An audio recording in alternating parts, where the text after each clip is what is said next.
en algún lugar de los Pirineos occidentales, en la frontera entre España y Francia, existe un idioma que no tiene parientes conocidos en ningún lugar del planeta. Ninguno. Cada otra lengua de Europa pertenece a una familia. Comparten antepasados, intercambian gramática, se reflejan entre sí a través de siglos de migración y conquista.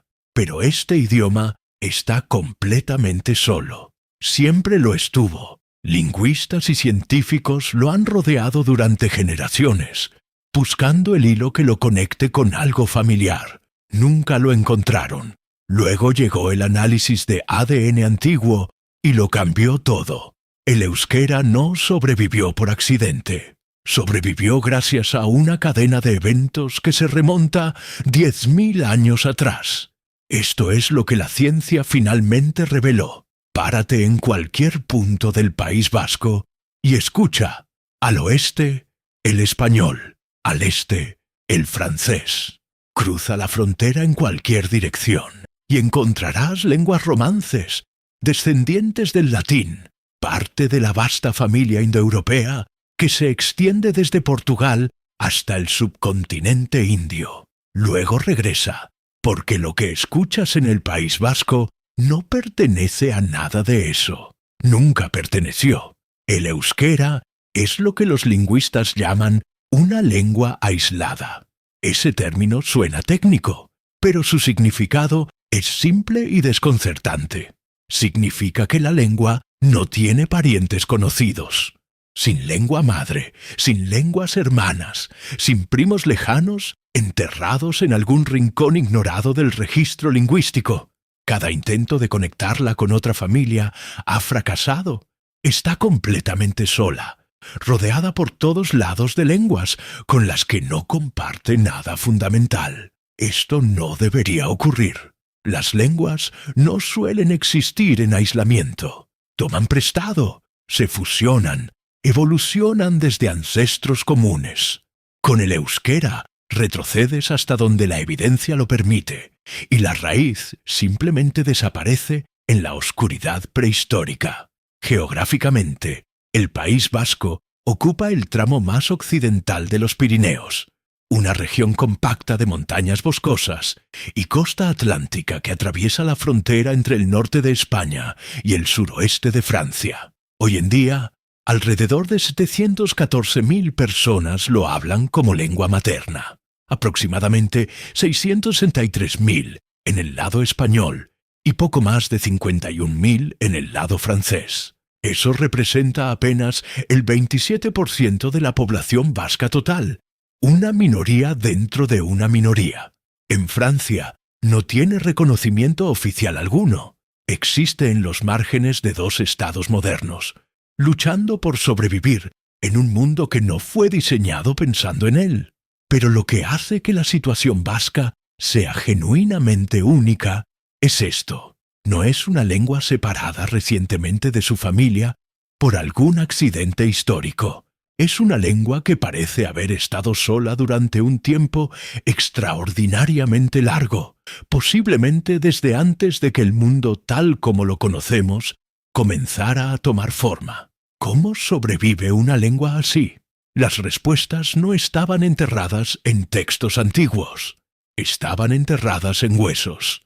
El euskera desciende de una lengua llamada aquitano, hablada en la región pirenaica durante la época romana. Lo sabemos por inscripciones, nombres de personas y divinidades grabados en piedra por todo el sur de Francia y el norte de España. Esas inscripciones comparten raíces reconocibles con palabras del euskera moderno. La conexión es sólida, pero el aquitano en sí mismo es un callejón sin salida. Síguelo hacia atrás y el rastro se enfría. ¿De dónde vino? ¿A qué familia pertenecía antes de que Roma absorbiera todo lo que la rodeaba? Nadie lo sabe. Las inscripciones se detienen y más allá de ellas solo hay silencio. En ese silencio, las teorías se multiplicaron. La más persistente propone que el aquitano no fue un superviviente solitario, sino un remanente de una vasta familia lingüística preindoeuropea que alguna vez cubrió la mayor parte de Europa occidental. El euskera, en esta lectura, sería el último fragmento vivo de un mundo que fue casi completamente borrado. Es una teoría convincente. También está sin demostrar. El debate nunca se resolvió. Entonces llegó una disciplina científica completamente diferente, y no llegó con las manos vacías. El análisis de ADN antiguo extrae material genético de restos óseos de personas que murieron hace miles de años. Lo compara con otros genomas y construye una imagen detallada de quiénes eran y de dónde venían. Es, en todo sentido, una máquina del tiempo biológica. Y cuando los investigadores la apuntaron hacia los orígenes vascos, los resultados fueron extraordinarios.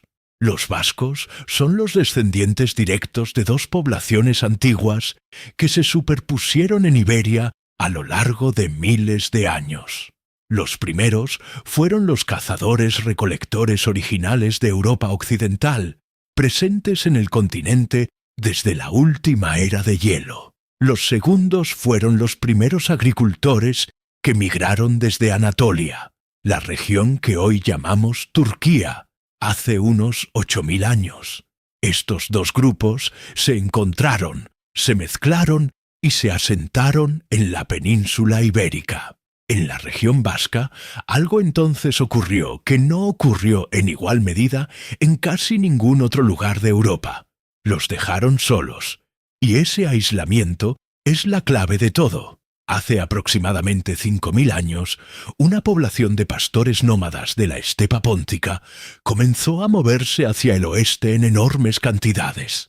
Eran los pueblos Yamnaya, y no se limitaron a migrar. Transformaron el continente. En pocos miles de años habían extendido sus genes, su cultura y sus lenguas por la mayor parte de Europa. La familia indoeuropea, que hoy incluye el español, el francés, el inglés, el alemán y docenas de otros idiomas, casi con certeza se remonta a esta expansión. Dondequiera que fueron los Yamnaya, las poblaciones que ya vivían allí fueron absorbidas o desplazadas. Sus lenguas, con una extraordinaria excepción, desaparecieron por completo. Esa excepción fue la región vasca. Los estudios de ADN antiguo han producido un hallazgo tan claro como extraordinario.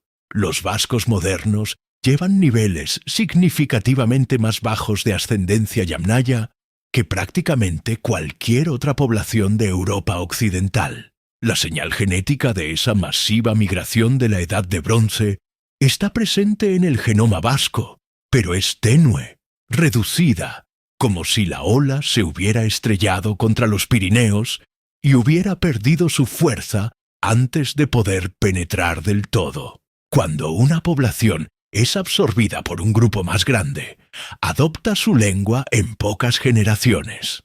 Ha ocurrido repetidamente en la historia humana, pero cuando una población mantiene su continuidad genética, también tiende a mantener su continuidad lingüística. La región vasca hizo ambas cosas. Mira su estructura y entenderás por qué eso importa. El euskera es una lengua ergativa absolutiva. En español, el sujeto de una oración se trata igual independientemente de si el verbo tiene objeto directo o no. El hombre caminó. El hombre vio al niño. En ambos casos, el hombre es simplemente el sujeto. En euskera, el sustantivo cambia de forma, según si la acción que realiza afecta a algo más. Es un fósil estructural, la gramática de un mundo que precedió a la expansión indoeuropea, preservada en forma viva hasta hoy. El vocabulario se adaptó con el tiempo, absorbiendo palabras del latín y de las lenguas romances durante siglos de contacto. Pero el esqueleto gramatical nunca lo hizo. La supresión del euskera por parte de Francisco Franco a partir de 1939 no lo mató, pero estuvo más cerca de lograrlo que cualquier cosa en los 10 milenios anteriores. Una generación entera creció sin poder hablarlo en escuelas, espacios públicos, ni medios de comunicación. Cuando el régimen comenzó a desmoronarse en los años 60, el esfuerzo de recuperación se puso en marcha. Las ikastolas volvieron a operar. Se desarrolló el euskara batua para unir los dialectos y darle al idioma una forma escrita común. Los resultados han sido reales, pero la recuperación no es lo mismo que la seguridad. Si el euskera desaparece, la humanidad pierde algo que no puede reconstruirse. No un dialecto ni una variación regional de algo más grande, sino la única voz sobreviviente de un mundo lingüístico que existió antes de que Europa fuera Europa. Solo el euskera puede hablar ese mundo desde adentro. 10.000 años es un número casi imposible de sostener en la mente. Imperios que parecían permanentes se disolvieron en siglos. Lenguas que dominaron continentes hoy solo las conocen los especialistas. Y sin embargo, en una franja compacta de montañas entre España y Francia, algo perduró. No porque estuviera protegido por el poder ni por ningún estado, sino porque la gente que lo llevaba simplemente nunca lo soltó del todo. El euskera no es una curiosidad ni un accidente. Es el último eco vivo de un mundo que existió antes de que comenzara el mundo que conocemos.